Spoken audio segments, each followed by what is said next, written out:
Welcome,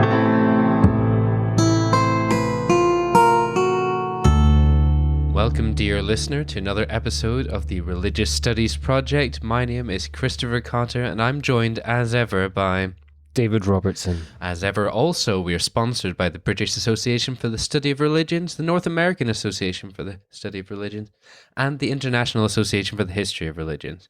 And today, we've got another interview that's been recorded by the wonderful Thomas J. Coleman. That's Tommy the Voice Coleman III. And he's been speaking with Luke Galen about misplaced faith, a theory of supernatural belief as misattribution. So there's a lot going on there about epistemology and positionality and relationality. Belief, faith. Yeah. And I'm sure there are some people screaming, why is it misattribution? Might be correct, that attribution. Exactly. So take it away, Tommy, and then David will come back afterwards to offer some of his own thoughts. Thank you for joining us on the Religious Studies Project. I am Thomas Coleman, and joining us today for the second time is Dr. Luke Galen. Luke is a psychologist of religion and secularity at Grand Valley State University. His work focuses on pro-social behavior, social cognition, and other methodological concerns.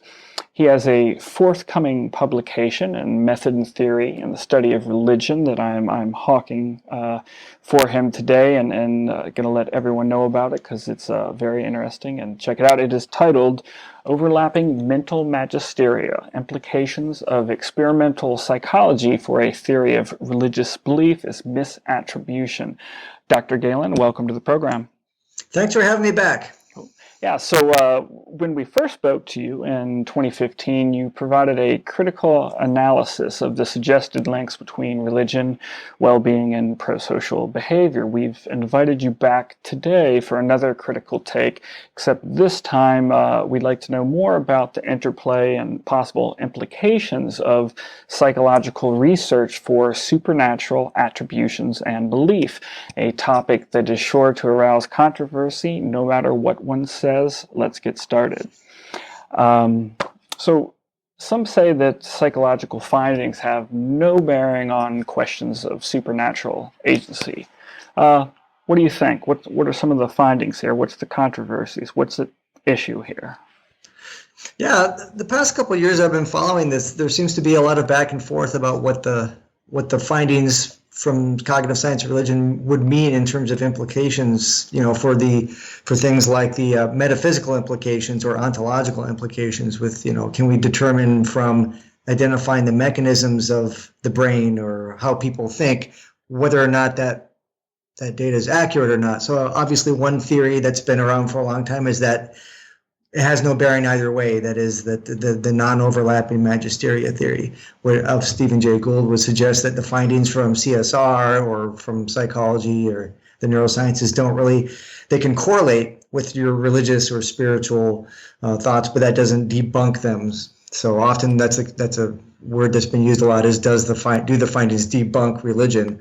One of the points with that one is that there's no objective criteria to determine whether there's a reliable accuracy there. So if somebody's, I think Justin Barrett used this analogy in one of his talks about William James's quote about you're thinking during a state of fever, like if you have a temperature of 98 versus 103, how do you know which one is, for all you know, it could be more accurate at the high versus the low temperature. So in terms of putative constructs like hyperactive agency detection, we know that people over-detect agency, but how do we know that doesn't disprove that there is an agent out there? It goes that line of thinking. That's actually one of the topics we've discussed before on the Religious Studies Project. I think it was Stuart Guthrie had agency detection as a theory of religious belief. So.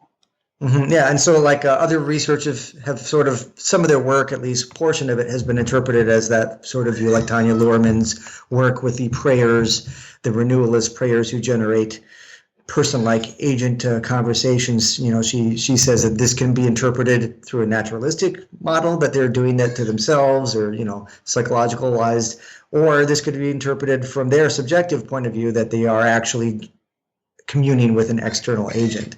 So that gets into the whole philosophical point. One point of view is that simply explaining the origin or the mechanisms of a belief doesn't entail anything about the truth of the belief.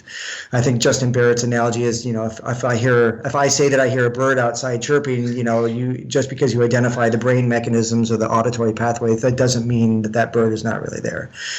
Well, so my impetus for the paper was that my take on the field was that we have other information that goes beyond just merely the correlational, that goes just beyond the saying that we've identified the mechanisms, and that's like the title of my article, The Experimental Psychology of Religion.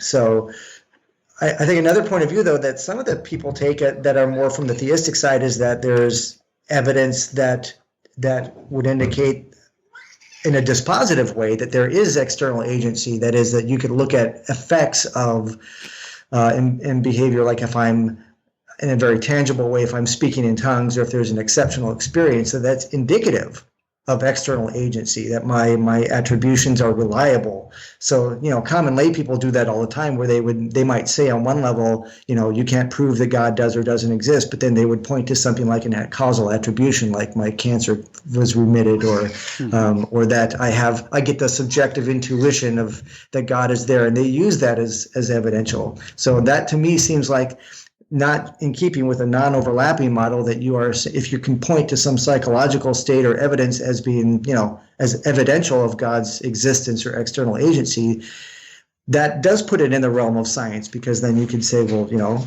is that a reliable perception, or can we even manipulate that? And so that's what I think my paper kind of picks up where that debate, I thought, leaves out, and that is the experimental psychology of religion does have something to say about accuracy, reliability, and validity of religious and spiritual thoughts.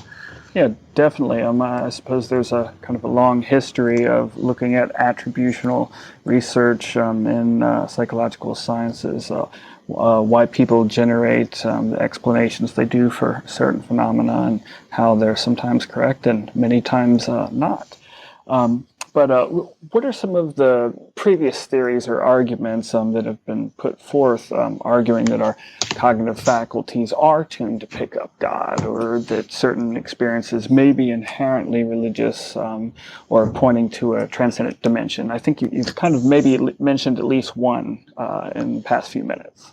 Yeah, so other ones, well, from I'm not a philosopher, but I'm familiar with that. There's the theory of the God spot, or the God parts of the brain. Sometimes that's pointed to as being in neuroscience, that is, that if you have a God portion of the brain, or that there's a mechanism, that some of the ones we've already talked about in the cognitive science of religion, that those things could be interpreted as what's sometimes called the sensus divinitatis, or that there's an inborn God faculty. And so many of the people who come from a more a theistic or apologetics background would say neuroscience or CSR has identified that these mechanisms could be interpreted as God put it there, essentially, that this is consistent with the notion that God exists, and what he would do is he would put that in there so that we can perceive him, would be one way to put that. So like your God faculties, or that the process of evolution, sometimes would say that's consistent with evolution as the mechanism by which God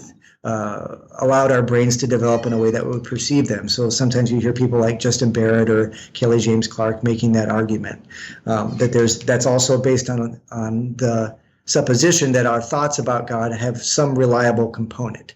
That is, they're picking up something that's reliable. Now, they would say, to be fair, they would say that that's not a perfect reliability. Not everybody's thought is accurate, but they say that could be then supported by non-intuitive processes. So like analytical things that your brain could use logic, apologetics, and reason to scaffold or support what would be more coarse-grained intuitions and refine them into more accurate perceptions. So obviously, I don't know that many people would argue that there's a Jesus detector in your brain, but they would simply say that the God faculty would provide the basis, and then your rational parts could then do the work and sand that down into a more correct and supported interpretation. And so I guess to be clear, kind of this God faculty, as we're calling it here. I guess the components of that would probably be agent detection, which you mentioned earlier, and also probably theory of mind, closely mixed between the two. And I suppose what will help, as you're saying, scaffold communication, sense experiences of some type of divine presence on some counts.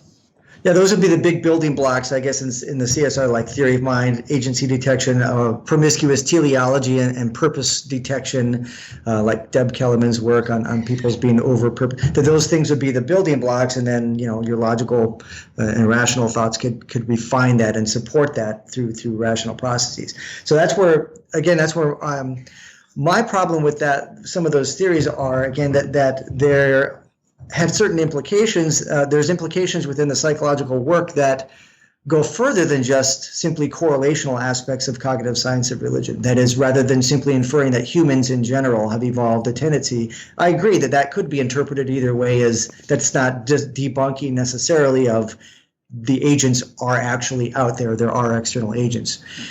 Where I pick up, though, is suggesting that that there are individual differences, not just a general human tendency. So some people detect more agents than others. So most people are obviously familiar that some people make more God attributions than other people, and that's a function of anything from demographic factors. I think you've probably talked with people before about the sex difference in belief with males and females, and to education levels, to even simply your religious tradition. How is some of that going to come into play? So I think everyone would admit to some level, living in the United States, perhaps one is more likely to be a Christian than being born in Iran, for example.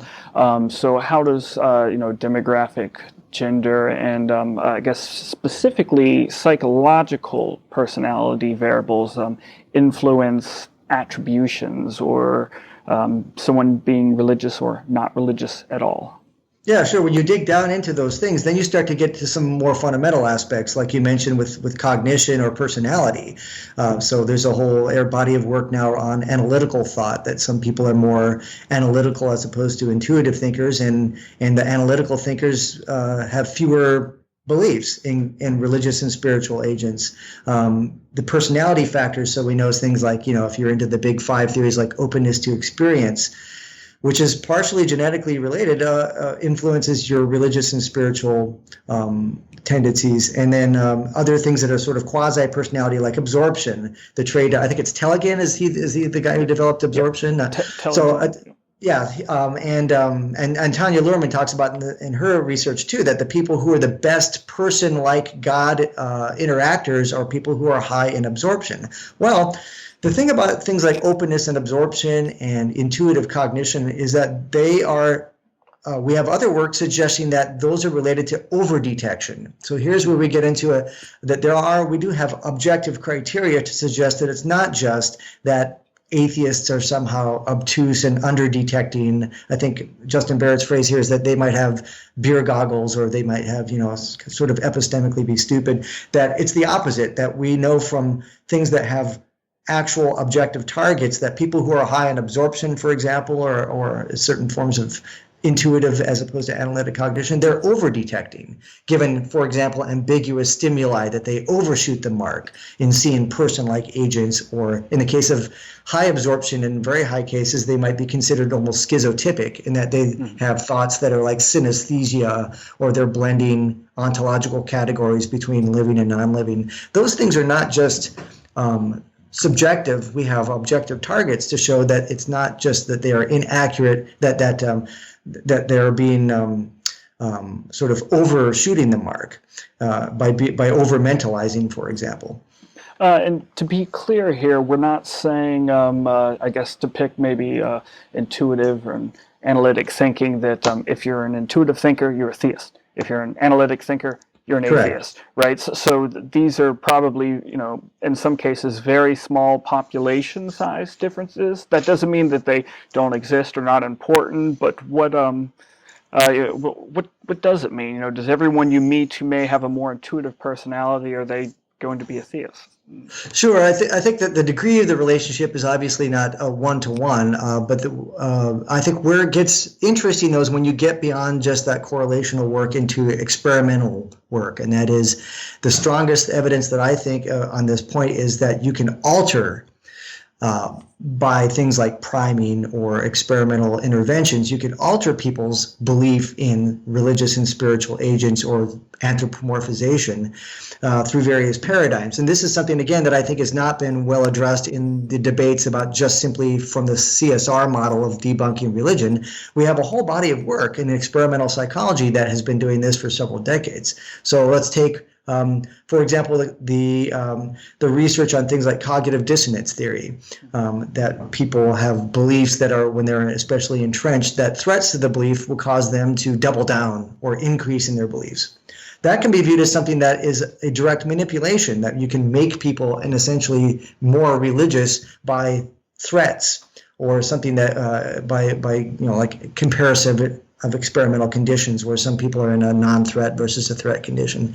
There's some research that when you expose Christians to like evidence questioning Christ's resurrection or the biblical literalism, that they become more dogmatic. That sort of is not that sort of evidence would indicate there that, again, that beliefs are malleable, that they're fungible, or there's a whole body of work in compensatory epistemic things like compensatory control. So these would be like some type of motivational factors and things you're talking about for belief.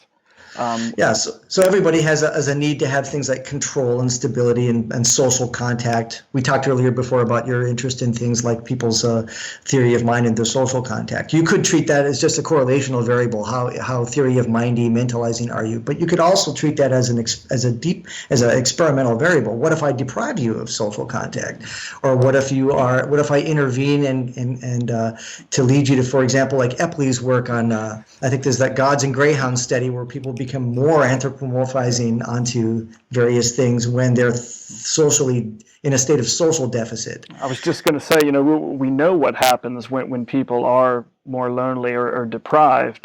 They overextend. I think that's actually a finding in terms of anthropomorphism. I think it's a finding that was just recently replicated as well in the literature. But yeah, that fits in with a variety of theories, also like attachment theory, that we know that people who have poor attachment relationships in childhood are more likely in later in life to have sudden conversion, emotional religious conversion experiences, which fits in with that the deficit compensatory model.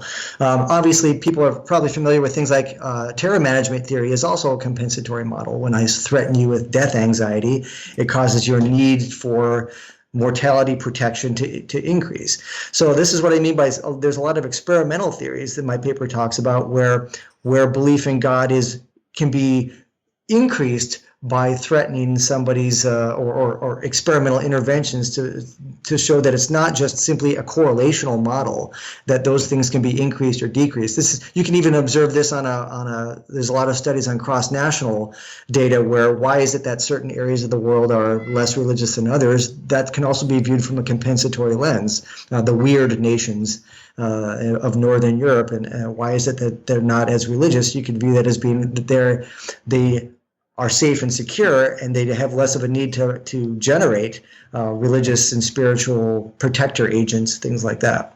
I know within the religious studies scholarship, a common question is kind of, what's the difference between politics and religion? So some people try to make a staunch distinction there. And I wanted to point out that a lot of the research you're talking about has also been done on political beliefs. And so it's not necessarily, special or unique to the domain of religion. These seem to be like some general tendencies or biases, and not necessarily in the negative sense, because we know many of the biases that we do have are serve positive functions and other roles. But they don't seem to be special to religion. They can also go for political beliefs and other things, correct? Sure. Well, I think Aaron Kay's model on compensatory control is a good illustration of that. Some of his work on God and governments, that when you make people feel out of control, or people who are in a state of feeling less control, they increase their faith in government government's ability to control things, but also it's with God's as well, that when you make people feel less in control, that they increase their belief in specifically in a controlling God. So there you would, like you said, that it's not unique to religious constructs or variables, that it can also, that sort of these needs can be met through other means. We also talked about like cognitive dissonance earlier. When people's political views are threatened, they double down on their political views. So all these theories can view religion as no different from a lot of other worldviews, like your social political worldview or your moral worldview. So I wanted to kind of stop you right there and use this as a jumping off point to go back to something we talked about earlier, and that was about a God spot in the brain. So you were talking about kind of some religious worldviews being perhaps no different than other worldviews. What about parts of the brain, neuroscience? It's often argued that maybe there's a God spot in the brain, not necessarily the God faculty in terms of cognition, but an actual maybe physical location, in someone's head, the God spot. Yeah, the brain cognitive neuroscience has been one of the ground zeros for this whole debate on both sides. So like when we started talking, that many people have said, hey, look, this brain research on things like brain stimulation or Persinger's like God helmet stuff, this would indicate that all your theistic beliefs or beliefs in an external agency really have just brain localizations. And then the other side has come back and has said, of course, A, there's problems with that work. It's not a one-to-one relationship, but B, just because you could have a neurologically mediated experience doesn't disprove the existence of external agencies. Again, that could be one way that God communicates with you, is by that mechanism of stimulating the God spot. So in answer to your query, there doesn't seem to be any one specific God spot, because different people, different research teams working with different areas of the brains with different methodology claim to have had success, varying degrees of success with the frontal lobes, the temporal lobe, the limbic system.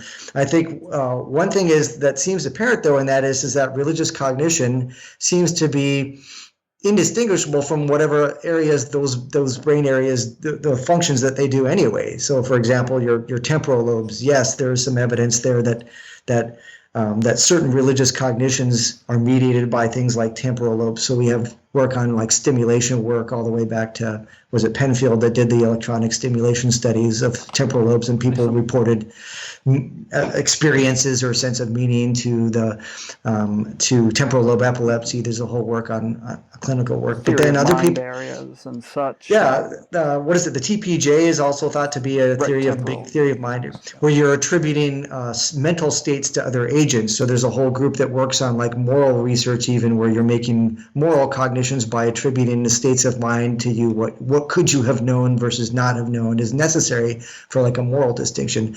But then you have the people who like Newberg's work with with like meditators, that works with the boundary areas in the parietal lobe, your sense of personal space, to correlate that with their sense of when their personal ego boundary seems to fade away during meditation. That seems to be related to shutting down those areas of your physical boundaries in your parietal lobes. And then I think Newberg also has done work with tongue speakers, hasn't he, with frontal lobe, with glossolalia. As people are speaking in tongues, the Broca's area of their brain seems to become less activated, which would correlate with their perception of not controlling their utterances. So again, it seems that there's a variety of areas in the brain that do their job in secular cognition ways that map right onto the religious cognition areas, so that it's not really special in that regard. Yeah, I guess so. Maybe to the extent that one does have a God spot, they have a Luke Galen spot. They have a spot for their cat. They have a spot for their best friend. That there's the brain mediates functioning in the world, or at the very least, the source of it is true for everything. Wasn't there that the research a while back that found the Jennifer Aniston neuron? Yes. Both the Friends characters. But I think, again, that I would agree to some extent that a lot of this work doesn't have necessarily metaphysical implications. But nowadays, we have the ability, again, to do stronger designs where we can actually manipulate brain activity. So I'm talking about things like transcranial magnetic stimulation or direct current stimulation, where that does have, I think, a little bit stronger implications as to what we spoke of before about whether these things can be thought of as being reliable or not. So some of the most fascinating work is, what if you could alter functioning of the brain in a way that the person subjectively does not perceive as being intrusive? So things like altering people's movements by activating their premotor cortex to induce the sense of intention to move. Now, you would think that somebody would have the perception like I'm in a lab, or they have this strange apparatus about me. Therefore, anything that I do now is driven by I'm just a puppet, that it's not me that's doing that. But interestingly enough, many people confabulate a mental state. I meant to do that, or it was my choice, or at least that they don't even perceive which things are being manipulated, what we know to be manipulated, versus things that they themselves are intending to do.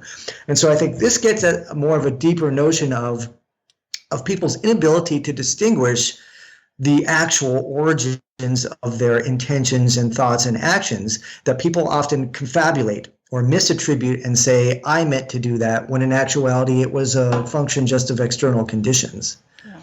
No, I definitely think humans are without a doubt explanation machines. Whether one is going to church or the science lab, we're searching for answers and explanations for things, and we'll do so in ways that sometimes make sense, and sometimes we just made it all up, and it comes true anyway. Yeah. So when somebody with this has religious implications, if someone is going to argue that the basis for thinking that something is religious and spiritually accurate or reliable is that was the person's state of mind. That is, they would say, I'm not doing this to myself. It seemed external to me. That is not reliable. It is not indicative of actual external agency just because you think it is. I think it was Daniel Wegner had a very important book a while back called The Illusion of the Conscious Will, which showed that it's very easy or even commonplace for people to have the illusion that they are in the will driver's seat, that they initiate actions when in fact it's done through things like priming or social context or conformity in ways that the person doesn't even notice. And that also fits into dual processing theory.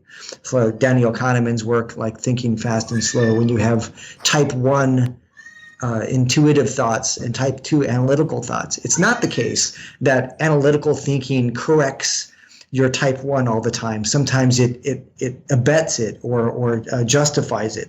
So if your argument in the case of the religion and spiritual debate is my analytical thought can correct those errors in intuitive thinking, that's not always the case. That in many cases you rationalize or come up with an explanation that's confabulated of an intuitive thought.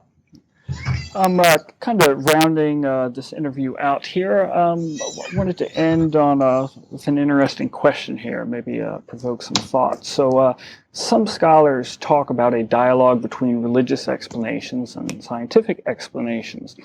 What are the implications for this dialogue if it is accepted that scientific explanations may have more bearing on religious phenomena than many presume? Yeah, they have.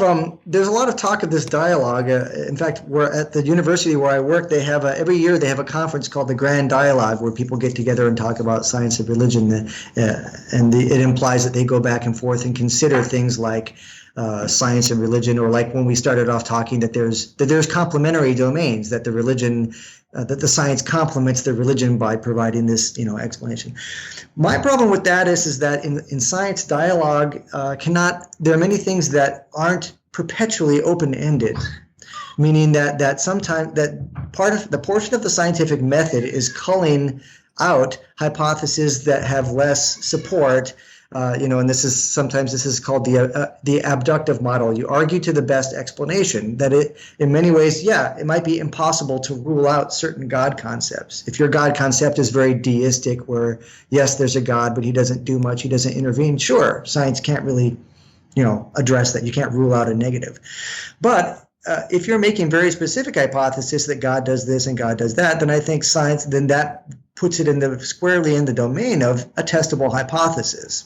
So, for example, if you're saying that people's mental, like we were saying, the cognitive science of religion, if you're interpreting that as saying, oh, look, this mechanism is here because God put it there through evolution. It's a God spot. It's a sensus divinitatis. Well, that's a testable hypothesis, and as we've been discussing, I think a lot of those tests have turned out that those thoughts are not reliable, or that at the very least that people cannot tell the difference between a subjective perception that is, something that's generated experimentally even, and a spontaneous intuition. So if you're asking, does science have implications for some aspects of religious belief? I think that in many ways it does provide contrary evidence to certain hypotheses that have been made about them. Fascinating stuff, and I'm sure this podcast will stir some good debate and discussion. And I'm also sure that our listeners can look forward to the published feature responses coming later this week. And I was hoping before we go, do you have a web page where our listeners could go and find out more about your work, somewhere you could point them? I just have my at my Grand Valley State University psychology department faculty webpage. I don't have anything fancy. I just put all my publication citations up there. So I guess that's the best that I can do for now. Perfect. And we'll be sure to include a link there. So Dr. Galen, thank you for joining us on the Religious Studies Project. Okay, thanks for having me. That was Thomas the Voice Coleman speaking to Luke, also the Voice Galen. So David, you have written quite a bit about this sort of stuff with the conspiracist milieu, in a sense, haven't you? Yes, well, in a number of ways. So the first thing that springs to mind is that conspiracism is the only other case, really, apart from religion, where people talk about this idea of, misattribution, looking for agencies and forces which secretly control the world, but don't leave evidence or deliberately obscure their evidence, right? They're the only two cases where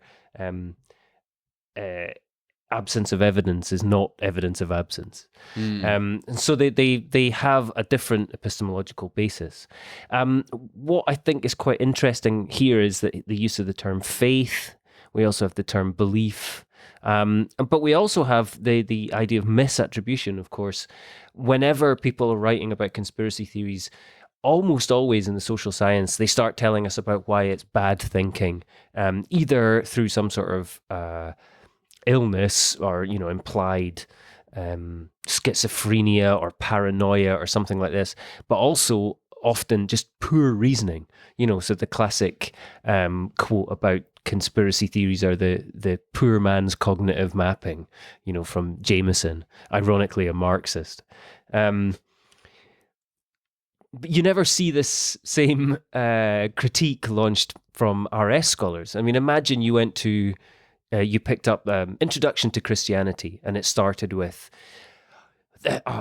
this supernatural being that nobody's ever seen sends his son to be killed, and millions of people believe these strange ideas. But why? How can we correct them? How can we force people to use reason instead of this strange kind of way of thinking? It's a very different approach. Yeah, of course, epistemologically speaking, they're exactly the same.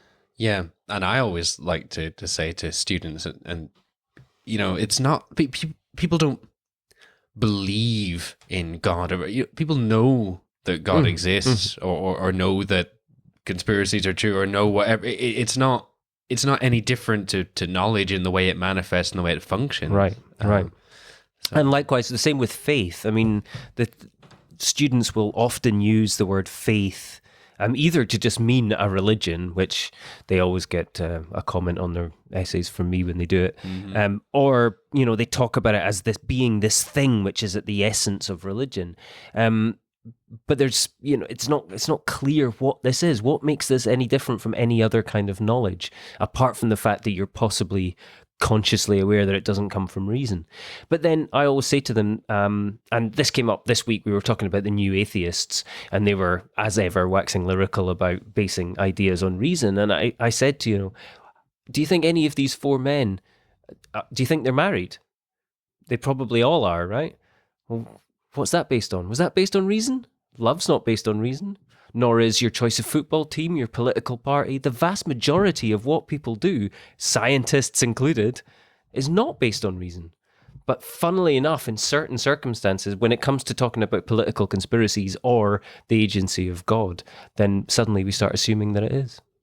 Fantastic. Well, you can just see the sort of reaction that it produced, this week's podcast produced in Dr. Robertson here. And I know that you would have, of course, written a fantastic response on that had you not been spending the previous week curating film screenings at a fantastic conference and getting some interviews for us. I hear that conference went very well, David. It went very well indeed. And thank you to Sam for inviting me down to take part in it, and I will be getting some recordings as soon as possible. As soon as we can find respondents, we're going to have some interviews. Excellent. From there. And we'll be editing that bit out if there's any sort of massive disaster at the conference that hasn't yet happened.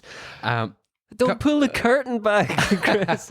I always do. We've wittered on quite a bit there, folks, but come back next week for another interview that Sydney's recorded for us with Juan Fonseca Ariza on politics of this world, Protestant, evangelical, and Pentecostal movements in the Peruvian political landscape. So a nice political conversation next week. Come back for a response. Check out the social media feeds, Facebook, Twitter, iTunes, Google+, YouTube, and don't forget our Amazon links. And I think that's about everything apart from...